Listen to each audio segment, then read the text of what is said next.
इसी बीच बड़ी खबर है, टीसीएस धर्मांतरण केस में बड़ी जानकारी। निदा खान को कोर्ट से राहत नहीं मिली है। कोर्ट से अग्रिम बेल की अर्जी खारिज हो गई है। 27 अप्रैल को अब अगली सुनवाई होगी। निदा ने प्रेगनेंसी को आधार बनाकर अग्रिम जमानत मांगी थी। तो टीसीएस में धर्मांतरण का केस, जो देश भर में विरोध प्रदर्शन होता रहा इसको लेकर के, और इस पूरे मामले में कोर्ट से अग्रिम बेल की अर्जी निदा खान की खारिज हो गई है। टीसीएस कांड के से मास्टरमाइंड बताया जा रहा है। 4 रही है निदा खान और पॉश केस से लेकर तमाम मामलों को अपने स्तर पर ये उलझा देती थी, निपटा देती थी, जिससे आरोपी बचे रहते थे। ये आरोप है निदा खान पर। परिवार प्रेगनेंसी की बात कर रहा था। अग्रिम जमानत की अर्जी अब खारिज। पूरा मामला है क्या, वो आपको विस्तार से समझाते हैं। दरअसल निदा खान नासिक के टीसीएस ब्रांच में धन परिवर्तन और यौन उत्पीड़न मामले में प्रमुख आरोपी है। मास्टरमाइंड का आरोप है। गिरफ्तारी से बचने के लिए नासिक सेशन कोर्ट में उसने अग्रिम जमानत याचिका दायर की थी। उसने अपनी 2 महीने की गर्भावस्था का हवाला देते हुए अग्रिम जमानत मांगी थी। उसने कहा कि उस पर लगाए गए आरोपों के लिए 7 साल से कम की सजा का प्रावधान है, इसीलिए उसे अग्रिम जमानत दी जाए। सुनवाई के दौरान बचाव पक्ष ने दावा किया है कि मामले में धार्मिक पहलू नहीं है, लेकिन कोर्ट ने निदा को राहत देने से इनकार कर दिया है। फिलहाल निदा फरार है। गिरफ्तारी से बचने के लिए लगातार ठिकाने बदल रही है। गिरफ्तारी की तलवार लटकी हुई है और मामले की अगली सुनवाई अब 27 अप्रैल को होने वाली है। तो क्या निदा की गिरफ्तारी बहुत जल्द होने वाली है? ये बड़ा सवाल। लगातार पुलिस की टीमें, अलग अलग गठित की गई टीमें इसकी तलाश कर रही हैं।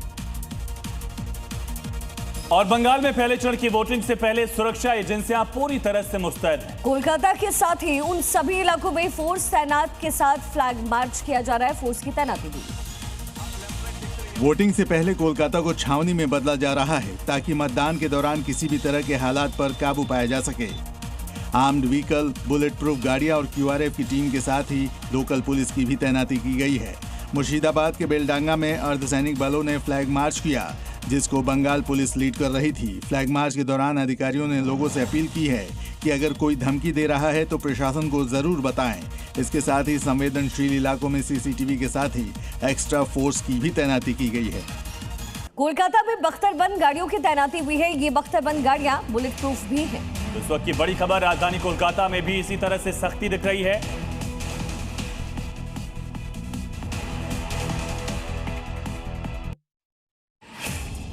पश्चिम बंगाल में कानून व्यवस्था को संभालने के लिए ऐसी बख्तरबंद गाड़ियों की तैनाती की गई है। ये आप देखेंगे तो ये कोलकाता पुलिस की ये बख्तरबंद गाड़ी है। इसको ये क्यूआरएफ दल यानी क्विक रिस्पांस जो फोर्स है उसकी गाड़ी कही जाती है। ये फुल बुलेट प्रूफ रहती है। इसका कांच हो या फिर ये बॉडी हो, इसमें बुलेट अंदर नहीं जा सकती है। और अंदर वो तैनात जवान रहते हैं जो हर एक परिस्थिति से निपटने के लिए तैयार रहते हैं। ऐसी बख्तरबंद गाड़ियाँ चाहे पश्चिम बंगाल की राजधानी कलकत्ता हो या फिर अलग अलग हिस्सों में तैनात की गई हैं। यदि कोई भी इलेक्शन व्यवस्था के साथ छेड़छाड़ करेगा तो उसकी खैर नहीं होगी। अब ये 3 तस्वीरें इस समय आपके सामने है। बख्तरबंद गाड़ियां जिसका इस्तेमाल हो रहा है, इसके साथ ही फोर्सेस की तैनाती की गई है जिनके पास आधुनिक हथियार है। सुरक्षा बल फ्लैग मार्च कर रहे हैं। बेहद ज्यादा सख्ती दिख रही है। 3 तस्वीरों के जरिए बंगाल का चुनाव आप समझिए किस तरह से इंतजामों के बीच होने वाला है। और ये तैयारी, ये तैनाती इस वजह से क्योंकि हर बार बंगाल का चुनाव रक्त रंजित रहा है, रक्त चरित्र बंगाल की सियासत का रहा है। यही वजह है कि इस बार भी इस तरह के बवाल की तस्वीरें कई इलाकों से सामने आई। और अब तस्वीर मुर्शिदाबाद की बेलडांगा से है। अर्धसैनिक बलों ने फ्लैग मार्च निकाला है। इस दौरान सुरक्षा बलों ने लोगों से भी कहा कि अगर कोई धमकी दे तो हमको बताइए। मुर्शिदाबाद के बेलडांगा में अर्धसैनिक बलों ने फ्लैग मार्च किया। पहले फेज में मुर्शिदाबाद में भी वोटिंग होनी है 2 दिन बाद। पहले चरण का मतदान और इसीलिए हर इलाके में आपको ये सिक्योरिटी फोर्सेस दिखाई देंगे, अर्धसैनिक बलों के जवान दिखाई देंगे। अत्याधुनिक हथियारों से लैस है। विशेष तैयारियां हैं। विशेष तैयारियां इसलिए क्योंकि इससे पहले चुनाव में गड़बड़ियों की शिकायत मिला करती थी, लेकिन इस बार विशेष ट्रेनिंग, विशेष एहतियात और उसको ध्यान में रखते हुए ये जवान हर इलाके में जा रहे हैं, हर मोहल्ले में जा रहे हैं और लोगों को ये अश्योर कर रहे हैं, लोगों को ये बता रहे हैं कि अगर आपको किसी भी तरह की कोई धमकी मिल रही है, कोई शिकायत मिल रही है तो तुरंत जो बंगाल पुलिस के कर्मी हैं उनको जानकारी दीजिए और उसके बाद ये अर्धसैनिक बलों के जवान उस पर आगे की कार्रवाई भी करेंगे। लेकिन ये जो तस्वीर मैं आपको दिखा रहा हूँ ये सिर्फ एक जगह की नहीं है।